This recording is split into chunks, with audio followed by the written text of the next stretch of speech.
ಎಲ್ರಿಗೂ ನಮಸ್ಕಾರ. ಈ ವಿಡಿಯೋನಲ್ಲಿ ಅಮಾವಾಸ್ಯೆಯ ಪೂಜೆ ಅಂದರೆ ಶನಿವಾರ ಅಮಾವಾಸ್ಯೆ ಬರುತ್ತೆ, ಅವತ್ತಿನ ದಿನ ಮಾಡುವಂತಹ ಒಂದು ವಿಶೇಷವಾದಂತಹ ದೀಪಾರಾಧನೆ ಮತ್ತು ಪೂಜೆಯ ಬಗ್ಗೆ ಈ ವಿಡಿಯೋನಲ್ಲಿ ಡೀಟೇಲ್ಸ್ ಇದೆ. ಇದು ಅತ್ಯಂತ ವಿಶೇಷವಾದಂತಹ ಅಮಾವಾಸ್ಯೆ ಶನಿವಾರ ಬರುವಂಥದ್ದು. ಕಾರ್ತಿಕ್ ಮಾಸ ಮುಗಿದು ಮಾರ್ಗಶಿರ ಮಾಸ ಪ್ರಾರಂಭ ಆಗುತ್ತೆ. ಮಾರ್ಗಶಿರ ಮಾಸದಲ್ಲಿ 15 ದಿನಗಳು ನಮಗೆ ಸಿಗುತ್ತೆ. ಈ ಮಾಸ ಲಕ್ಷ್ಮೀ ದೇವಿಗೆ ಅತ್ಯಂತ ಪ್ರಿಯವಾದಂತಹ ಮಾಸ.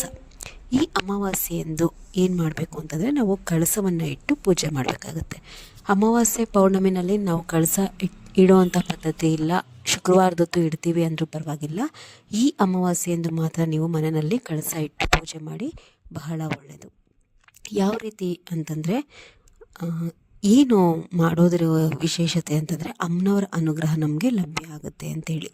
ಯಾವ ರೀತಿ ಕಳಸ ಇಡಬೇಕು ಅಂತಂದರೆ, ಈ ಕಳಸದಲ್ಲಿ ಏನೇನು ಹಾಕಬೇಕು ಅಂತಂದರೆ, ಒಂದು ಬಟ್ಟಲಡಿಕೆ, ಒಂದು ನಾಣ್ಯ, ಅರಿಶಿನ, ಕುಂಕುಮ, ಸ್ವಲ್ಪ ಪಚ್ಚಕರ್ಪೂರ. ಏನಕ್ಕೆ ಪಚ್ಚಕರ್ಪೂರ ಹಾಕೋದು? ಸುವಾಸನೆ ಇರುತ್ತೆ ಅಂತಂದು. ಅಮ್ಮನವರು ಸುವಾಸನಾ ಪ್ರಿಯೆ ಅಂತ ಹೇಳ್ತೀವಿ. ನಾವು ಪಚ್ಚಕರ್ಪೂರ ಹಾಕಿ ಆವಾಹನೆ ಮಾಡಿದಾಗ ಅದರ ವಾಸನೆಗೆನೇ ಅಮ್ಮನವರು ಆಕರ್ಷಿತರಾಗ್ತಾರೆ ಅನ್ನುವಂಥದ್ದು. ಹೀಗಾಗಿನೇ ಕಳಸ ಇಟ್ಟಾಗ ನಾವು ಸ್ವಲ್ಪ ಸುವಾಸನಾ ಭರಿತ ಹೂಗಳನ್ನು ಹಾಕಬೇಕು ಅಂತ ಹೇಳುವಂಥದ್ದು.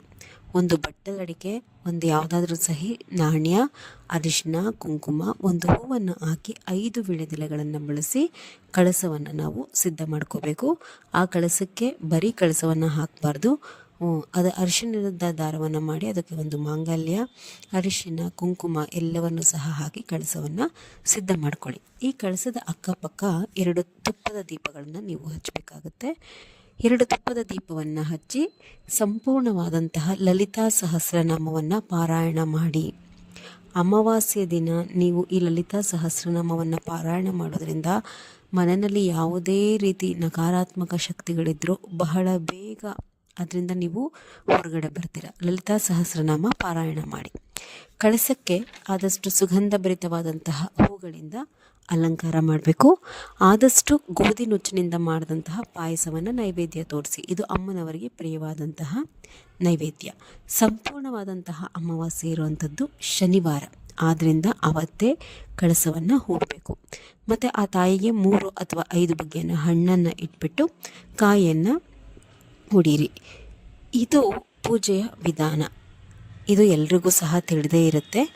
ಇನ್ನು ಇನ್ನೊಂದು ವಿಶೇಷತೆ, ಆ ಅಮಾವಾಸ್ಯೆ ದಿನ ಒಂದು ವಿಶೇಷವಾದಂತಹ ದೀಪಾರಾಧನೆಯನ್ನು ಮಾಡೋದನ್ನು ನಾನು ಹೇಳ್ಕೊಡ್ತೀನಿ. ಯಾವ ರೀತಿ ಮಾಡಬೇಕು ಈ ದೀಪಾರಾಧನೆ ಅಂತಂದರೆ, ನಾವು ಏನೆಲ್ಲ ಕಳಸವನ್ನು ನಾವು ಅಮ್ಮನವ್ರ ಕಳಸ ಸಿದ್ಧ ಮಾಡ್ಕೊಂಡಿರ್ತೀವಲ್ಲ, ಆ ದೀಪದ ಎದುರುಗಡೆ ನೀವು ಒಂದು ದೀಪಾಲಯ ಕಂಬವನ್ನು ರೆಡಿ ಮಾಡಿ ಇಟ್ಕೋಬೇಕು. ದೀಪಾಲಯ ಕಂಬ ಅಂತಂದರೆ ಗೊತ್ತಲ್ವಾ? ಅದರಲ್ಲಿ ಒಂದು ಮಾತ್ರ ನಾವು ಹಚ್ಚಬೇಕಾಗತ್ತೆ. ಆ ಕಳಸದ ಎದುರುಗಡೆ ಒಂದು ತಟ್ಟೆಯನ್ನು ಇಟ್ಬಿಟ್ಟು ಅದಕ್ಕೆ ಅಕ್ಷತೆ, ಅರಿಶಿಣ, ಕುಂಕುಮ, ಹೂವನ್ನು ಹಾಕಿ ದೀಪಾಲಯ ಕಂಬವನ್ನು ಸಿದ್ಧ ಮಾಡ್ಕೊಳ್ಳಿ. ಕಳಸದ ಎದುರುಗೇನೆ ಈ ದೀಪವನ್ನು ಹೂಡಬೇಕು. ಮತ್ತು 5 ಬತ್ತಿಗಳನ್ನು ಹಾಕಬೇಕಾಗತ್ತೆ. ಅಂತಂದರೆ ಒಂದೇ ಕಡೆ ಅಲ್ಲ, ದೀಪದ ಸುತ್ತಲೂ ಸಹ 2 ಬತ್ತಿ ಹಾಗೆ 5 ಕಡೆ ನಾವು ದೀಪವನ್ನು ಹಚ್ಚೋ ಥರ ದೀಪವನ್ನು, ಪಂಚಮುಖಿ ದೀಪ ಅಂತ ಹೇಳ್ತಾರೆ. ಇದನ್ನು ರಾಯರ ಮುಂದೆ ಎಲ್ಲನೂ ಸಹ ನಾನು ಹಚ್ಚೋದನ್ನು ಯಾವಾಗಂದ್ರೆ ಆವಾಗ ನೋಡಿದ್ದೀನಿ. ಮನೆಯಲ್ಲಿ ಈ ರೀತಿ ಪಂಚಮುಖದ ದೀಪವನ್ನು ಯಾವಾಗಂದ್ರೆ ಆವಾಗ ಹೊತ್ತಿ ಉರಿಸಬಾರ್ದು. ಅದಕ್ಕೆಂದೇ ಕೆಲವೊಂದು ವಿಶೇಷ ದಿನಗಳು ಬಂದಾಗ ಮಾತ್ರ ಮನೆಯಲ್ಲಿ ನಾವು ಈ 5 ಮುಖದ ದೀಪಗಳನ್ನು ಉರಿಸ್ಬೇಕಾಗತ್ತೆ. ಆದಷ್ಟು ತುಪ್ಪದಲ್ಲೆಣ್ಣೆ ಸಹ ಈ ದೀಪವನ್ನು ನಾವು ಹಚ್ಚಬೇಕು. ನೀವು ಹಚ್ಚಿದಂತಹ ದೀಪ 2 ರಿಂದ 3 ತಾಸಾದರೂ ಸಹ ಈ ದೀಪ ಉರಿಬೇಕು. ತಾಯಿ ಆ ದೀಪದಲ್ಲಿ ನೆಲೆಸಿ ನಿಮ್ಮ ಮನೆಯ ಕಷ್ಟಗಳನ್ನೆಲ್ಲ ಕಳೆದು ನಿಮಗೆ ಅಭಿವೃದ್ಧಿಯನ್ನು ಕೊಡ್ತಾಳೆ. ಬೆಳಗ್ಗೆ ಪೂಜೆ ಮಾಡಿದರೆ ಸಂಜೆನೂ ಸಹ ಈ ದೀಪ ಹಚ್ಚಿ. ಈ ದೀಪ ಹಚ್ಚುವಾಗ ನೀವು ಇದನ್ನು ಗಮನ ಇಟ್ಟು ಕೇಳಿ. ಈ ದೀಪ ಉರಿಯುವಾಗ ಒಂದನ್ನು ನೀವು ಗಮನಿಸಬೇಕು.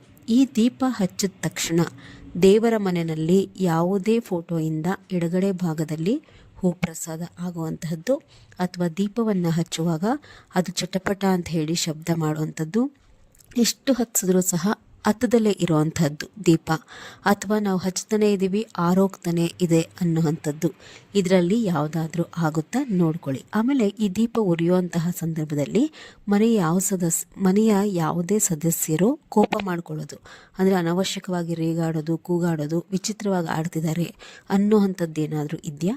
ಗಮನಿಸ್ಕೊಳ್ಳಿ. ಈ ಥರ ಯಾವುದೇ ಒಂದು ನಡೀತು ಆ ದೀಪ ಉರಿಯೋ ಟೈಮಲ್ಲಿ ಅಂತಂದರೆ ಮನೆಯಲ್ಲಿ ಸ್ವಲ್ಪ ನಕಾರಾತ್ಮಕ ಶಕ್ತಿಗಳು ಇದೆ ಅಂತ ಹೇಳಿ ಅರ್ಥ. ಈ ರೀತಿ ಅನುಭವ ಆದರೆ ನೀವೇನು ಮಾಡಬೇಕು ಅಂತಂದರೆ ಮಾರನೇ ದಿನ ಮನೆಯಲ್ಲೆಲ್ಲ ಗುಡಿಸ್ಬಿಟ್ಟು ಒರೆಸ್ಬಿಟ್ಟು ದೇವರ ದೀಪವನ್ನು ಹೇಗೆ ಹಚ್ಚುತ್ತೀರೋ ಮಾಮೂಲಿ ಅದೇ ರೀತಿ ಪೂಜೆ ಪುನಸ್ಕಾರ ಮಾಡಿಕೊಂಡು ಮನೆಯಲ್ಲಿ ಸಾಂಬ್ರಾಣಿಯನ್ನು ಹೊಗೆ ಹಾಕಿ, ಅಂತಂದರೆ ಮನೆಯ ಎಲ್ಲ ಮೂಲೆಗಳಿಗೂ ಸಹ ಈ ಸಾಂಬ್ರಾಣಿಯನ್ನು ಹಾಕಿ, ಮತ್ತು ಹೆಚ್ಚು ತಿಳಿದವರ ಬಳಿ ಒಂದು ಸರ್ತಿ ಮನೆಯವರೆಲ್ಲರ ಜಾತಕವನ್ನು ಪರಿಶೀಲಿಸ್ಕೊಳ್ಳೋದೋ ಅಥವಾ ಏನಾದರೂ ನಿಮ್ಮ ಮೇಲೆ ವಾಮಾಚಾರ ಆಗಿದೆಯೇ ಅನ್ನೋ ಅಂಥದ್ದನ್ನು ತಿಳ್ಕೊಂಡು ಪರಿಹಾರ ಮಾಡ್ಕೊಳ್ಳಿ. ಶನಿವಾರ ಮಾತ್ರ ಈ ದೀಪ ಹಚ್ಚಬೇಕು, ಭಾನುವಾರ ಹಚ್ಚೋದಕ್ಕೆ ಹೋಗಬಾರ್ದು. ಇನ್ಫಾರ್ಮೇಷನ್ ಇಷ್ಟ ಆಗಿದರೆ ನಿಮ್ಮ ಒಂದು ಲೈಕ್ ಇರಲಿ, ಚಾನಲ್ ಮೇಲೆ ನಿಮ್ಮ ಸಪೋರ್ಟ್ ಇರಲಿ. ನಮಸ್ಕಾರ ಎಲ್ರಿಗೂ.